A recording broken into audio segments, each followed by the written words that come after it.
ग्राहकांशी सौजन्याचं वर्तन नाही, मीटरप्रमाणे भाडे आकारणी होत नाही, परमिट किंवा लायसन्स बॅच असत नाही, अशा नियमभंग करणाऱ्या रिक्षा व्यावसायिकांवर पुढील आठवड्यापासून सक्त कारवाई केली जाईल, असं शहर पोलीस उपअधीक्षक प्रिया पाटील यांनी स्पष्ट केलं।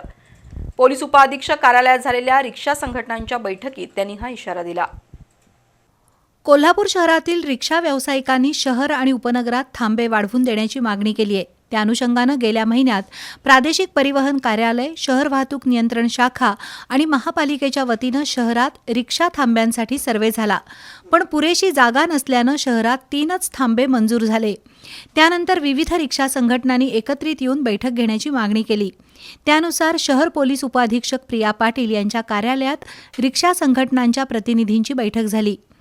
शहर वाहतूक नियंत्रण शाखेचे निरीक्षक नंदकुमार मोरे यांनी पोलीस दलाची बाजू स्पष्ट केली। सहाय्यक प्रादेशिक परिवहन अधिकारी सचिन सावदेकर यांनी रिक्षा चालकांबाबत अनेक तक्रारी येत असल्याचं सांगितलं।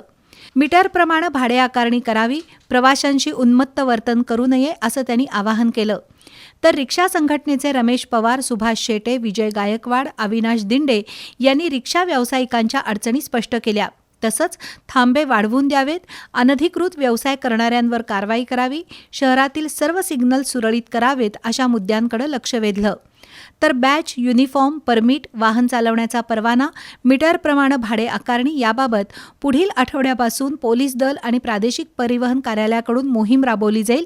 त्यामध्ये नियमभंग करणाऱ्यांवर कठोर कारवाई केली जाईल, असं शहर पोलीस उपअधीक्षक प्रिया पाटील यांनी स्पष्ट केलं। यावेळी पोलीस निरीक्षक संतोष डोके, श्रीराम कन्हेरकर यांच्यासह राजू जाधव, अतुल पवार, संजय शिंदे, ईश्वर चन्नी, राजू थोरावडे, तानाजी भोसले, जयपाल सोळांकुरे यांच्यासह विविध रिक्षा संघटनांचे 150पेक्षा अधिक प्रतिनिधी उपस्थित होते।